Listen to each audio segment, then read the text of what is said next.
Ayyaanni gooftaa keenyaa Yesus Kiristoos jaalalli Waaqayyo Abbaa tokkummaan Hafuura Qulqulluus hunduma keenyaa wajjin haa ta'u. Ameen. Nagaan Waaqayyoo safara malee lakkoofsarra kan darbee tilmaamaa ol kan ta'e isin ijoollee gooftaa waldaa Maraanaataa Yesus keessatti kan argamtan akkasumas karaa hiriyoota keessanii karaa adda addaatiin gama yuutuubii waldaa Maraanaataa Yesusiitiinis sagaleen kun kan isin qaqqabu hunduma keessaniif nagaan Waaqayyoo safara malee isiniif haa ta'u. Akkam jirtu nagaa keessanii gooftaa fayyinaa gooftaa araaraa keessatti hin jajjabaattu. Waaqayyoo inni hunduma keenyaaf nagaaf jabina milkaa'ina ta'e bara baraan haa kabajamu. Anis obboleessi keessaniif tajaajilaan keessan eebba nagaa kootii Waaqayyoo nagaa guutuu hunda keenyaaf kenneera galataa argatu. Egaani Waaqayyoo carraaf balbala nuu banee barumsa mata duree iddoon buufata kee qulqullummaatti haa eegamu jedhu yookiis qulqullummaa jedhu irratti walii wajjin barachuu edda eegallee kun kutaa 6ffaa isaati. Waaqayyoon isa guddaa isa qulqulluu walii wajjin kadhannee gara mata duree keenyaaf barumsa keenya guyyaa har'aatti ceena. Amanamaadhaaf qulqulluu goota bara baraa Yesus ilma Waaqayyoo galanni maqaa kee isa olaanaaf isa jajamaadhaaf haa ta'u. Jireenya hunda keenyaaf laatteetta. Jireenyi si ilmaan namootaatiif si keessas awwaalamee jira. Jireenyi dhugaaf guutuun ta'e sana arganneerra maqaa Yesus gooftaatiin ammallee daddabalee galanni siif haa ta'u. Waaqa qulqulluudhaaf jabaanana nuyi ilmaan namootaa warra hirrinaaf hanqina cubbuu hedduu qabnudha. Ati immoo qulqulluudhaaf si wajjin kan wal argan immoo qulqullummaadhaan araarri nuuf haa ta'u. Maqaa Yesuusiin nutti araarami. Waaqa banamaa nuuf kennuudhaan sagalee keessa barachuu jalqabne kana caalaatti nu hubachiisi. Mormituuf danqaa isa kanaa kan ta'e hafuura dukkanaa hundumaa rukuti faana keenya jalatti gadi tumi. Maqaa kee isa gaariidhaan nu geggeessi. Ameen. Sagalee Waaqayyoo egaa barumsa walitti fufaa amantoota hundumaa giddu galeessa godhatee nama Yesus Kiristoositti amanuudhaan mucaa Waaqayyoo ta'e hundumaarraa isa barbaadamu qulqullummaa mi'a miidhaginaa ijoollee Waaqayyoo isa ta'e qulqullummaa mi'a naqataa gaarii mushurraan tokko ittiin cidha hoolichaa eeggattu. Dhirsa misirroo ittiin eeggattu uffata gaggaarii naqata gaggaarii keessaa tokko kan ta'e qulqullummaa waa isaa walii wajjiniin barachuu jalqabnee har'a kutaa 6ffaa isaarra geenyee jirra jechuudha. Kutaa 5ffaa keessatti mata duree xiqqaa xuraa'ummaan habaafamuuf maal goonaa jedhu walii wajjin ilaalleerra.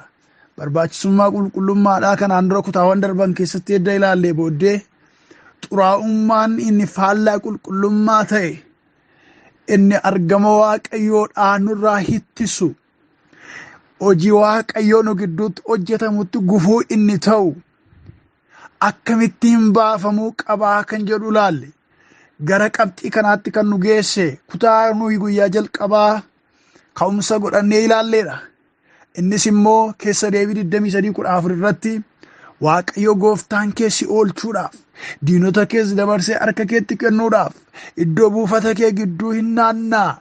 Egaa akka inni wanta xuraa'aa waa'ee laasisaa isin gidduutti argee isinirraa hin deebinetti iddoon buufata kee qulqullummaatti haa eegamu. Qabxii jedhu kutaa jedhu irraa kaaneeti. Kutaa kanatu gara qabxii kanaatti gara mata duree xiqqaa kanaatti nu geessa. Maaliif wanta yeellaasisaa waan xuraa'aa waan jibbisiisaa si gidduutti arge iddoon buufata kee kosii garaa garaatiin makamee yoo argame qulqullummaan yoo dhabame si dhiisee sirraa deebi'a. Moo'icha siif kennuudhaaf dhufe sana fudhatee deebi'a. Milkaa'ina sii kennuudhaaf dhufe sana fudhatee deebi'a. Kanaaf iddoo buufata kee qulqullummaatti eegi jedhe kan jedhu sagalee Waaqayyoo ka'umsa godhannee barumsa kana eegalle waan ta'eef inni Waaqayyoo ittiin gammanne inni Waaqayyoo nurraa hittisu Waaqayyoo akka inni miiltoota nu wajjin hin hojjennee fi gufuudhaaf danqaa inni ta'u akkamittiin gadi baafamu yoo maaltee xuraa'ummaan iddoo dhabee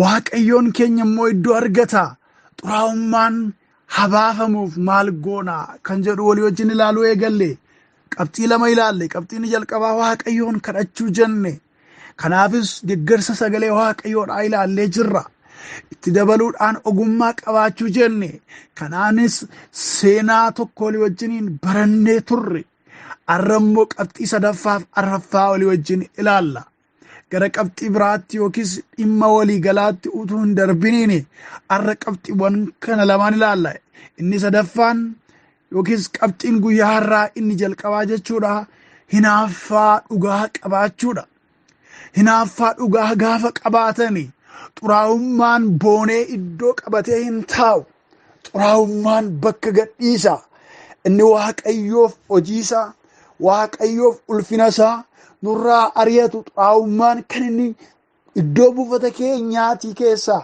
gadi baafamuu danda'u jireenya laphee keenya keessaa tokkummaa waldaa keenya keessaa tokkummaa kiristaanotaa gidduudha kan inni gadi baafamuu danda'u yoo maal ta'eedha yoo hinaaffaan dhugaan jiraateedha hinaaffaa dhugaa gaafa qabaannu xuraa'ummaan gadi baafama hinaaffaan gosa adda addaatu jira hinaaffaan sobaaf hammeenyarraa ka'ee hinaafamu jira hinaaffaan qulqulluuf dhugaa ta'e immoo jira iddoo kanatti kan walii wajjiniin ilaallu hinaaffaa isa qulqulluu isa dhugaa isa waaqayyo deeggaruudha hinaaffaan inni abalu maaliif argata abalumaaf milkaa'a kun maaliif na ba'ee isaaf ta'e isheef ta'e maaliif waldaa sanaaf ta'e maaliif garee sanaaf ta'e ani maan argatiin ani maan dhabin firri koo maan argatiin sanyiin koo maan argatiin hiriyaan koo maan argatiin abalu maana dursee guddate abalu maaliif iddoo kana taa'e bakka inni taa'uu qabu bakka isheen taa'uu qabdu kan koo ture anaturra taa'uu qaba ture guddinni kun kan koo ta'uu qaba ture jedhanii karaa hin malleeni kan ofii godhachuudhaaf yaalan inni hinaaffaa qulqulluudhaaf hinaaffaa isa waaqayyo barbaadu miti inni kun isa hinaaffaa jibbisiisaa waaqayyo hin hinaafin jedhee abboomiidhaan barsiisuudha hinaaffaan tokko garuu jira waaqayyo kan inni qabu waaqayyo kan inni barbaadus waaqayyoon keenya waaqayyo hinaafaadha sagalee jedhu macaafa qulqulluu keessatti hin argina hinaaffaa inni waaqayyo qabu suniif hinaaffaa inni ijoollee isaallee akka qabaatan barbaadamu tokko jira innis hinaaffaa dhugaadha utuu ani jiruu isa jedhudha utuu ani jiruu ulfinni waaqayyo maaf tuqama utuu ani jiruu akkamittiin waaqayyoon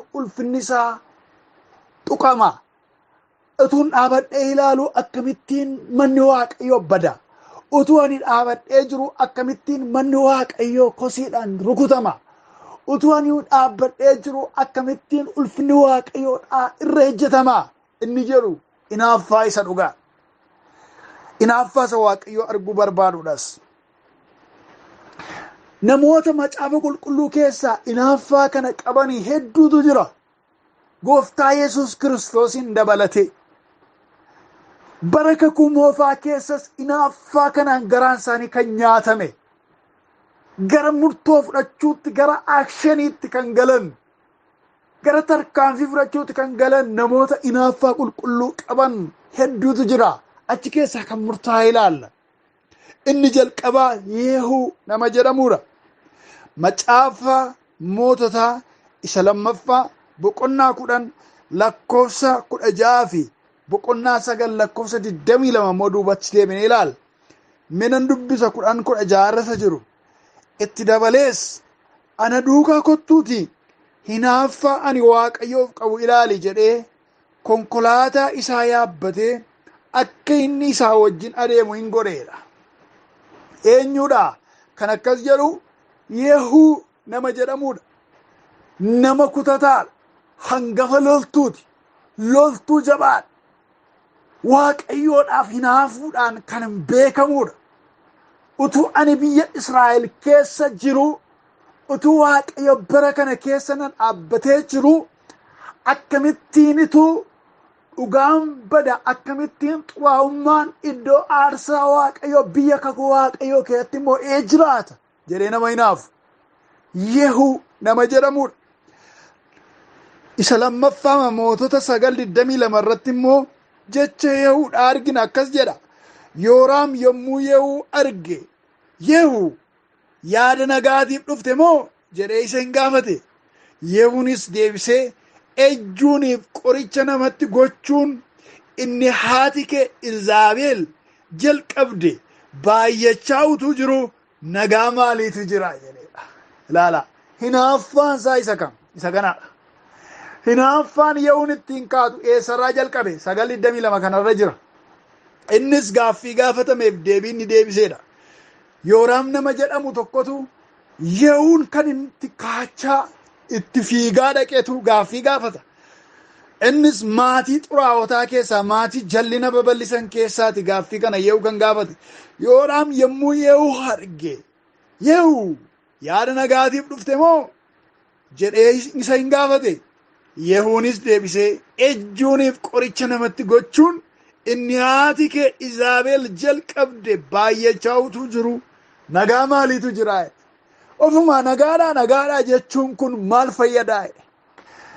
Nagaa wayya nagaadhaaf dhuftee jechuun kun afaaniin maal godhaa?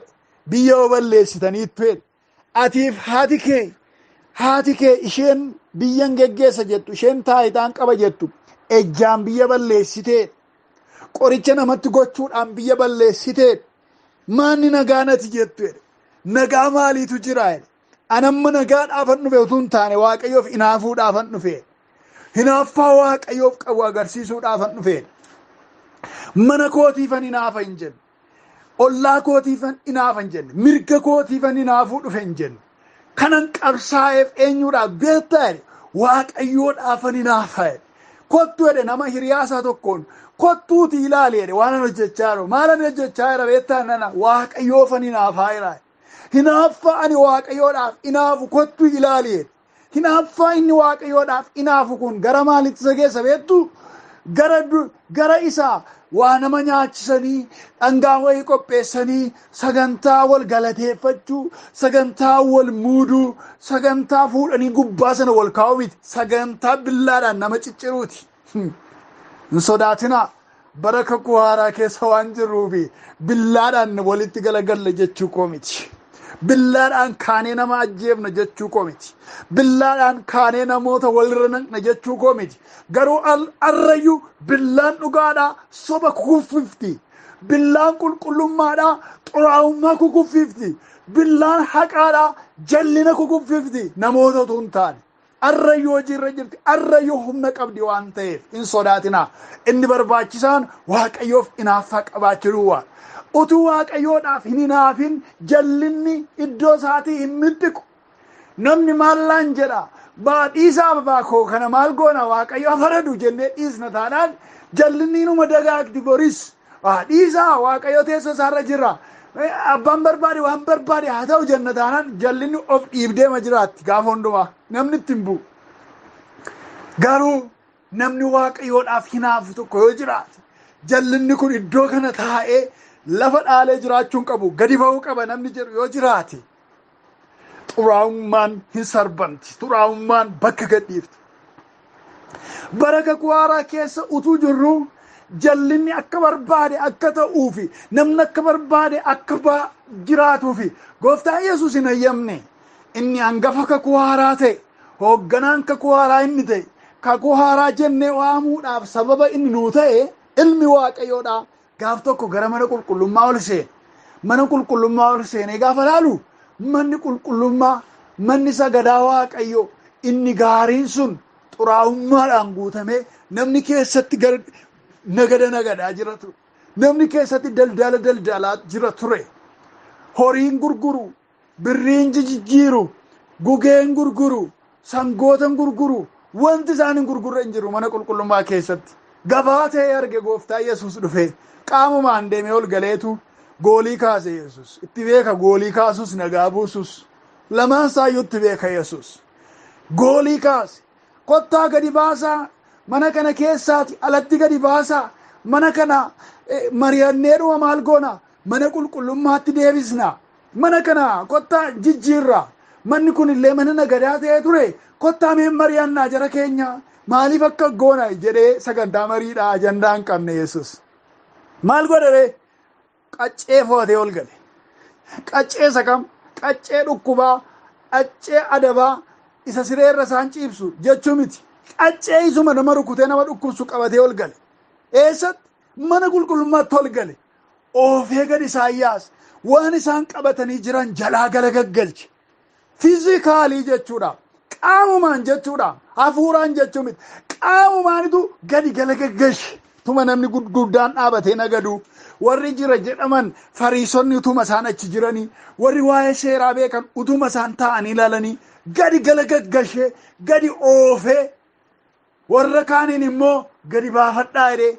alatti gadi yaaseetu akkas jedhe manni koo jedhe mana kadhataa jedhama maleessaa isin garuu holqaattuu gootan isaanii jedhe manni koo mana nagadaa utuu hin taane mana hannaa utuu hin taane mana kadhataa jedhamee caafamee jira isin garuu maal gootanii holqaattuudhaa isa gootanii ittiin jedhe isin garuu mana qulqullummaa keessatti hattu'e mana qulqullummaa keessatti daldaaltu'e mana qulqullummaa keessatti nagaddu'e jedhee gadi isaan oofe arrayyuu mana qulqullummaa Waaqayyoo iddoo bu'aa mataa isaanii kan godhatan mana qulqullummaa Waaqayyoo iddoo nagadaa kan godhatan iddoo faayidaa dhuunfaa isaanii warra godhatan gooftaan ulee ittiin gadi oofee baasu qaba yookiin sumaan si kaasa yookiin immoo akkaataatti dhufu qaba akkaataa itti gadi yaasee mana isaa qulqulleeffatu qaba gooftaan namoota inaaffaa qaban namoota dhugaadhaaf dhaabbatan garuu hin barbaada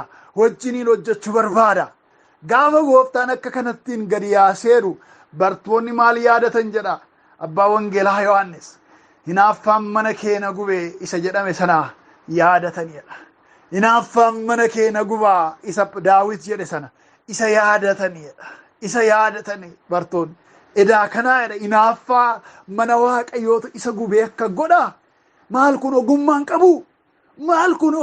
qabu maal kun nama beekaa miti namni kun mareetee ilaameedhaan gadi yaasu humnatti fayyadamuu maaltu isa geesse humnatti fayyadamuu maaltu isa kaachise suuta jedheen gorsu hangafoota isaa miti warri inni gadi yaasu kun jedhee namnas taayitii kennuu danda'a namni yaada kennuu danda'a ilmi Waaqayyoo garuu gara tarkaanfiitti kan inni galeef maaliif hinaaffaatu isa qabe hinaaffaa dhugaa sana qaba isa abbaa isaatiif hinaafu isa qaba hawaasummaan isaa akka miidhamu utuu beeku namoonni quba akkatti qaban utuu beeku maal ta'e namni kun ituu jedhanii namni kun guddaa miti biyyaaf kan abdatamu mootii miti Israa'eliin furuudhaaf kan dhufe oolaa Waaqayyoo miti akkamittiin akka godha jechuu utuu danda'ani garuu hinaaffaan Waaqayyo waan isa nyaatee jiruufi waan xuraa mana Waaqayyoo keessaa gadi baase Yehuunis tarkaanfii inni fudhate isa kanadha waan xuraa waan jibbisiisaa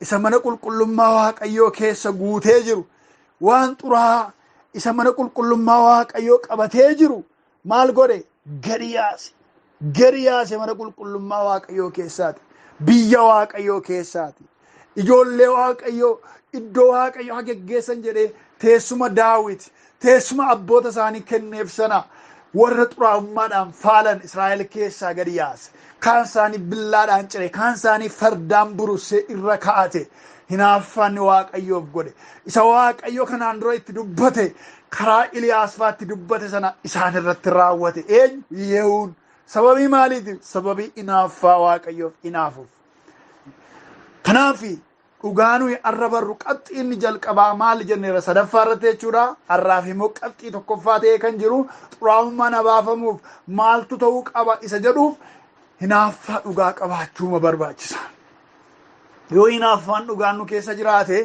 yeroo namni mirga kooti jedhee akka barbaade xuraa'u akka barbaade machaa'u akka barbaade ejju saala wal fakkaataadhaan wal fuudhu mirga isaaniiti jennee hin dhiisnu hinaaffaa dhugaan nu keessa jiraanaan waa'ee wangeelaa nu quuqataanaan dhiisaa guyyaan firdii jira maal godhu jennee hin teenyu nun dandeessisu mana Waaqayyooti waan ta'eef nun dandeessisu mana abbaa keenyaati waan ta'eef abbaan tokko alaa dhufee jechuudha mana nuyi kireeffannee keessa gallu yookaan mana nu ijaarannee keessa gallu keessatti abbaan barbaade dhufee kosii fuudhee onnaa mana keenya keessatti dhangalaasee dhiisaa baqqaatii guyyaan firdii jiraati dhiisaa waaqayyoo hin argaa dhiisaa jenneen dhiisu hin ayyamnu. mana keenya keessatti abbaan barbaade dhufee kosii yoo dhangalaase maal goona ree? yookiin kosii kana kaasiima ofii makee fuudhii bahii jennaan, yookiin immoo namicha dhufee kosii nurratti gate sana yookiin seeraan isa gaafannaa, yookiin immoo humnumaan iyyuu waan ta'e gochuu dandeenya obsa dhabneeyyu. maaliif mana nu keenya keessatti namni kosii fidee dhangalaasa alaa dhufee mana keenya waan ta'eef nu quuqa jechuudha, hin eekkamna jechuudha. manumatti gallu keessatti mee kutaa keessa bultan keessatti namni tokko fidee qoshaashaa kosii isa alatti gatamu fidee yoo dhangalaase siree keessan irratti yoo dhangalaase waaqayyoo si haa eebbisu. dhiisi gaa waaqayyoon faradaati, waaqayyoo guyyaa tokkoon farada, guyyaan firdii jira jettanii dhiistu reessin. maaliif mana keessan iddoo buufata keessan iddoo ciisicha keessaniitu kosiidhaan kosaa'ee jira waan ta'e isinitti dhaga'aman dhiistani hin dubbattu. yoo dhuguma manni waaqayyoo mana keessan ta'e, yoo dhuguma manni waaqayyoo mana keessan ta'e, manni waaqayyoo na ilaallata na galchettanii namni akka barbaade yeroo keessatti godhatu dhiisa abboo gaaf tokkoon dhiisu firdiin jira jettanii dhiifta. maal goota ture? akka gooftaa Yesuus kosii gadi arguutti kaatu, kosii kee fudhadhuu bayettanii nama asiifachi hunkuruutti kaatu. yoo isin dhukkube jechuudha qaama isaa yoo taatanii qaamni isaa isin dhukkuba yeroo inni tuqamu. isin qaama yoo taatan, qaama Kiristoos yoo taatan manni waaqayyoo yeroo walii gadi makamu isin dhukkuba. maal si gashee namni isiniin jedhe dandeessaniin teessan isin dhukkuba. maaliif isintu qaama Kiristoos. gaafa isin rukutamtan Kiristoosiin akkuma dhukkubu teessoo isaa irratti gaafa manni waaqayyoodhaa asii xureeffamu immoo isin qaama isaa waan taataniif isinitti dhaga'amuu qaba. inni kun maal jedhama? hinaaffaa dhugaa qabaachuu jedhama. hinaaffaa dhugaa. hinaaffaa dhugaa. waldaan kun waldaa isaaniitiif na ilaallatu. waldaan kun waldaa warra maraanaataa Yesuus anaan nan galchu. waldaan kun waldaa makaana Yesuusiidha anaan nan galchu. waldaan kun kan mulu wangeeliiti isaan takka godhachaadha anaan nan galchu. waldaan kun waldaa hiikamsaati isaantu akkas godhachaadha anaan nan galchu. waldaan kun waldaa Yesuus waan hundumaa irratti gooftaadha anaan nan ilaallatu. dhimma isaaniiti jettanii dhiisan yeroo waa badu, yeroo dhugaan jallatu, yeroo xuraa'ummaan dhufee dhaalu, yeroo barsiisi sobaa dhufee galu, yeroo raajonni sobaa dhufanii faalan dandeessanii callistanii ilaaltan. yoo maal taatan? yoo qaama Kiristoos taatan, yoo hinaaffaan dhugaan isin keessa jiraate hin kaatu, hin ta'u jettu. hin ta'u kun dhaabbachuu qabattanii dubbattu. yoo maal ta'e? hinaaffaa dhugaa yoo qabaattan jechuudha. kanaaf xuraa'ummaan gadi habaafamuuf maal gochuutu barbaachisa? qalxiin sadaffaan guyyaa irraa ilaallu hinaaffaa dhugaa qabaachuudha. seera keessa deebii ifama seera lakkoofsaa boqonnaa 25 lakkoofsa boqonnaa 25 lakkoofsa 10 irratti seenaa tokko argina. innis nama waaqayyoodhaaf hinaafu tokko argina. namni waaqayyoodhaaf hinaafu kun immoo eenyu jedhama? inni immoo Finiyaas jedhama. Finiyaas akaakayyuu Aroon sanyii lubootaa keessaati. inni kun immoo namni kunis nama waaqayyoof hinaafu, hinaaffaan isaa immoo akka waaqayyoo kakuu maatii isaa sanyii isaa wajjiniin galuu isa taasise. hinaaffaan isaa dheekkamsa waaqayyoodhaa dhaabe. Bala'aam xibaartichi ijoollee Israa'eliin dura gufuu edda keessisee booddee kaleessa raajii raaja waa'ee gooftaa Yesuusiin raaja achi galagalee immoo ijoollee Israa'eliin dura gufuu kaa'ee deeme. Bala'aam namni jedhamu xibaaraan tokko jira. Hafuura xibaaraatiin kan hojjetu garuu yoo barbaade hafuura waaqayyootu natti dubbatee ka'ee raaja. yoo barbaade immoo achi galagalee immoo abaara. nama ajaja waaqayyoodhaan mormaa si'a meeqa utuu inni jiru harreen dubbatteedha. namichi kun nama kanatu Israa'eliin sababii waaqayyo Israa'elii wajjin jiruuf Israa'eliin abaaruu dadhabee eebbisaa dhufee turee raajaa dhufee tureetu gara booddeetti maal jedhee ijoolleen Israa'el yeroo dhufanii dubartoota mimmiidhagoo dura kaa'e. dubartoota mimmiidhagoon kun wajjiniin ejjanii yeroo isaan ijoollee Israa'elii wajjiniin ejjanii waaqayyoon isaanii immoo isaanitti dheekkamaa. dubartoonni kun immoo ejjanii dhiisineedha. Gara waaqayyoolii tolfamoo keessanitti fuudhaa dhaqaati akka isaan waaqayyoolii tolfamoo keessaniif sagadu godhaa. Akkasitti waaqayyo isaan dheekkamaa jedheetu gorsa hin taane gorseetu deeme. Gorsa Bala'aam kana fudhatanii warroonni biyya sanaa Mo'aabonni maal godhan? Dubartoota mimmiidhagoo ijoollee Israa'eliin warra gara biyya kakuutti deeman fuuldura naqan. Ijoolleen Israa'el dhufanii abboommii waaqayyoo hin ejjin jedhurraa kaatanii dubartoota mimmiidhagoo kan arganii dhaqanii wajjin ejjan. Achumaan dhaqanii waaqayyoolii tolfamoo isaaniitiif sagadan. Waaqayyoo dheekkamsa guddaa dheekkame. Ibiddi waaqayyoo boba'ee namoota ajjeesutti ka'e. Ergaan waaqayyoo ka'ee namoota ajjeesutti ka'e. Dheekkamsa guddaa keessa utuu jiranii ammas dhiirri tokko ija jabeessa ammayyuu waaqayyoo ijoollee Israa'eliin adabaa jira. Inni garuu dubartii miidhagduu tokko fudhateetu wajjin ejjuudhaaf namootuma fuulduratti fudhatee gara dunkaanaatti ol gale. Gara dunkaanaatti ol galee akka inni achiiti Museen fa'aa dhaabbatanii boo waa'ee dheekkamsa waaqayyooti. Aroon fa'aa dhaabbatanii boo waa'ee dheekkamsaatiif. Maal goona gaa jechaa jiru. Namoonni garuu ammayyuu ejjaa jiru.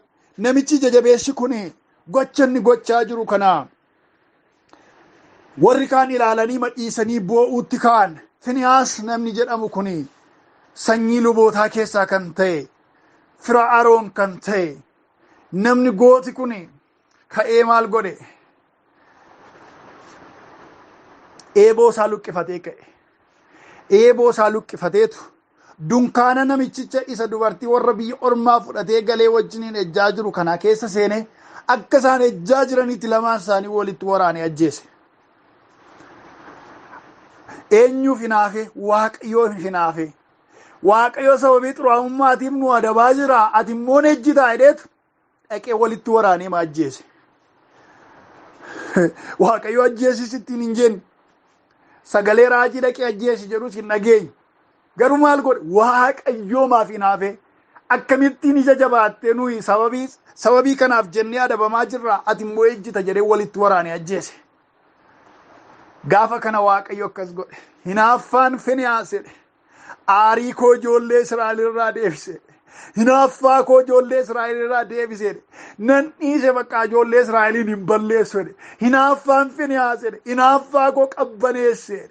Inni anaaf hinaafe jedhe. Ani immoo isaa wajjinan kakuutti galaa jedhe. Ani immoo sanyii isaa wajjinan kakuutti galaa jedhe. Bara baraan luba kan ta'an isa booddeedhaan Israa'el keessaa hin dhabamanii. Nama qaxalee akkasii, nama goota akkasii, nama naaf jedhee hinaafu akkasii wajjiniin hojjechuun barbaada jedhe Waaqayyo. Galanni maqaa isaaf haa ta'u. Firoota koo kadhannaa warri kaan dhaabatanii boo warri kaan hin kadhatu warri kaan aarsaa aarsu. Namni Waaqayyoof hinaafu kun garuu dheekkamsa biyyarraa gab godhe. Maal godhe? Xuraa'oota irratti tarkaanfii fudhate.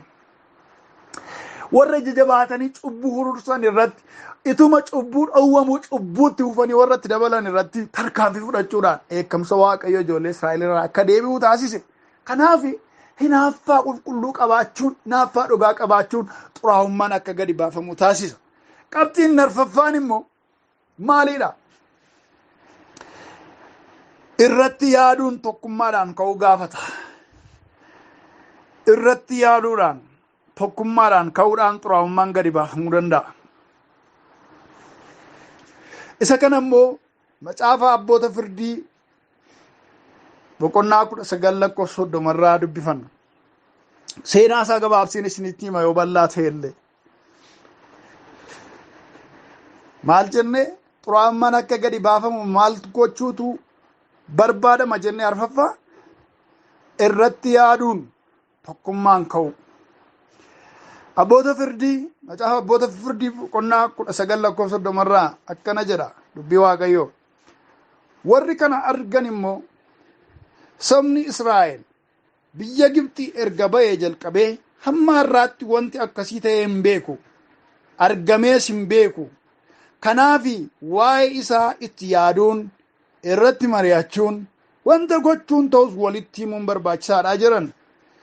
Boqonnaa 21 irratti immoo yommuu sabni Israa'el hundinuu kutaa biyya Daan isa gara bitaatii hamma Bersheewaatti akkasumas biyya Gili'aad isa gara ba'a biiftuutii ba'anii waldaan guutuun yaada tokkichaan Misiphaatti Waaqayyo duratti walitti qabamanidha.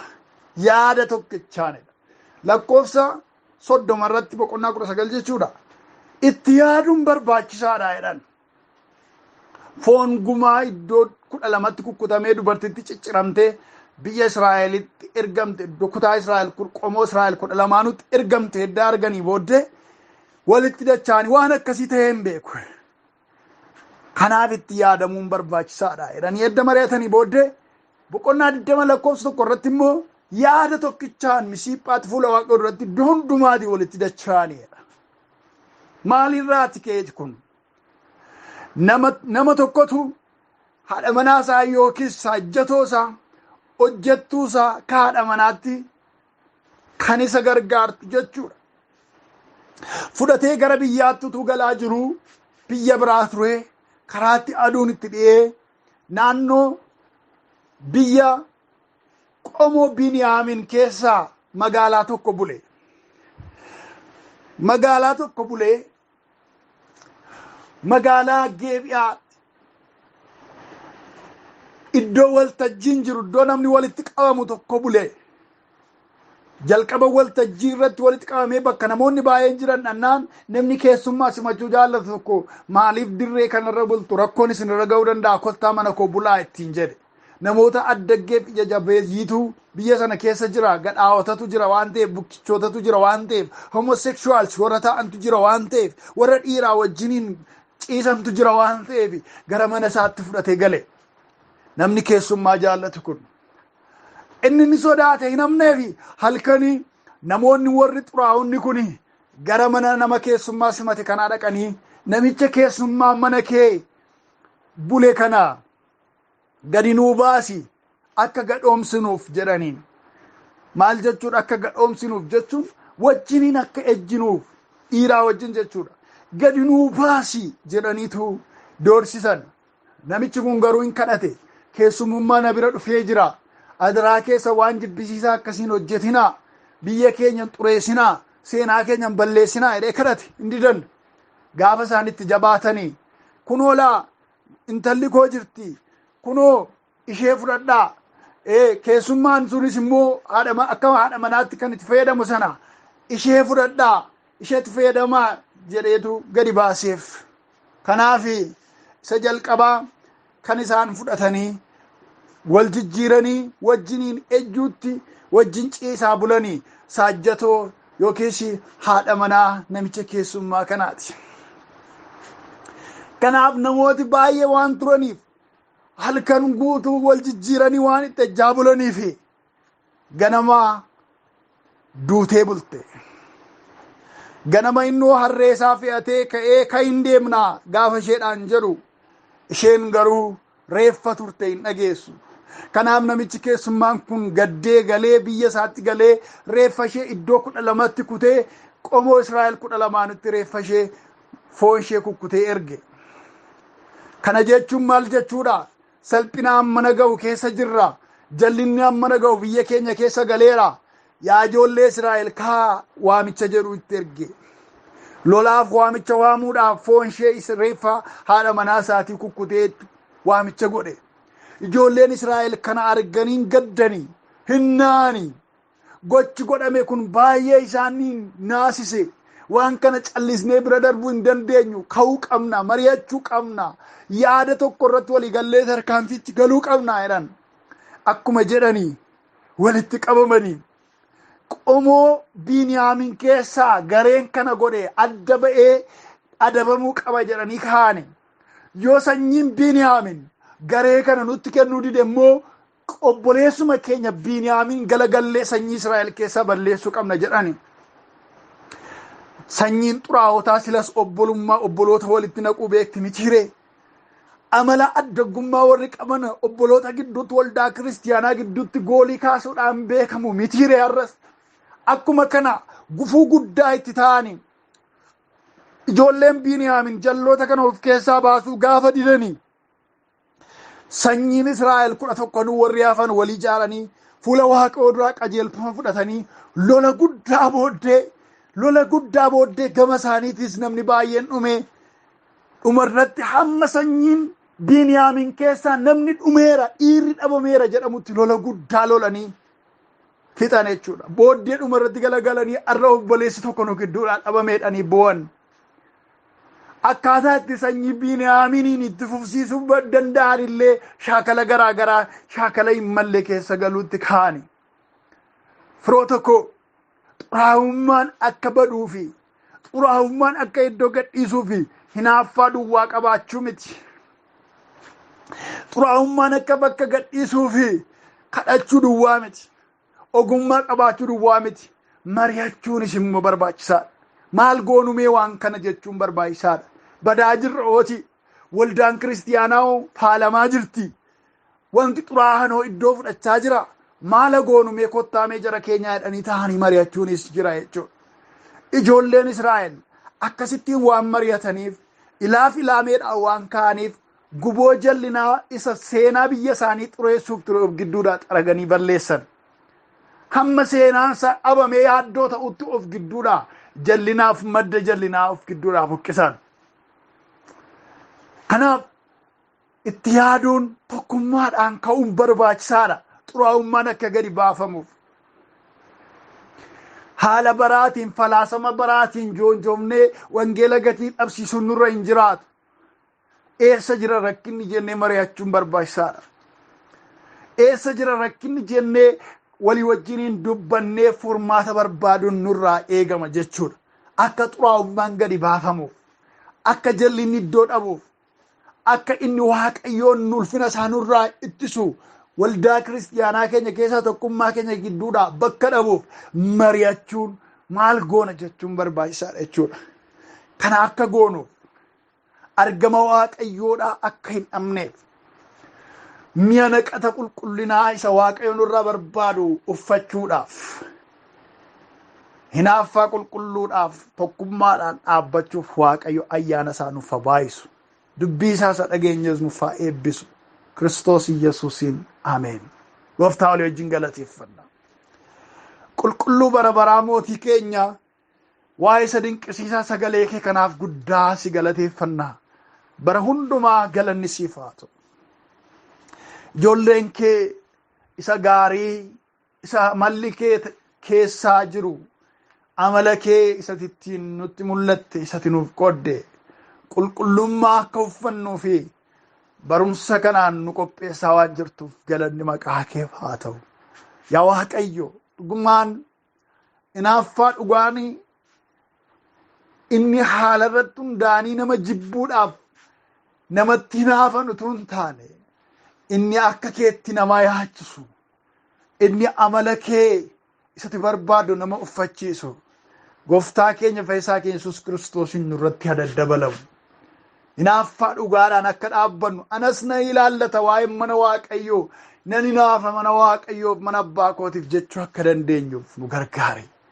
Dhugumaan ilaaf ilaameedhaan tokkummaadhaan dhaabbannee waan ulfina kee tuqaa jiru waan kabaja kee tuqaa jiru irratti kaanee guboo isaa balleessuu akka dandeenyuufi dhugumaan yaa Waaqayyo hubannaa bilchina nuu kenni. Kana waan gooteef maqaan kee haa kabajamu. Bara keenya umurii keenya sitti laanne irratti darbe gooftaa keenya fayyisaa keenya Yesuusiitiin ameen. Waaqayyo bara keessan haa eebbisu. Sagalee Waaqayyoo isa barattan kana namoota kan biroodhaaf qooduu hin irraanfatina.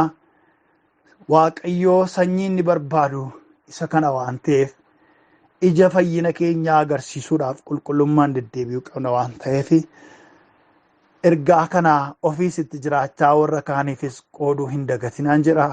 Waaqayyoo isinii wajjin haa ta'u.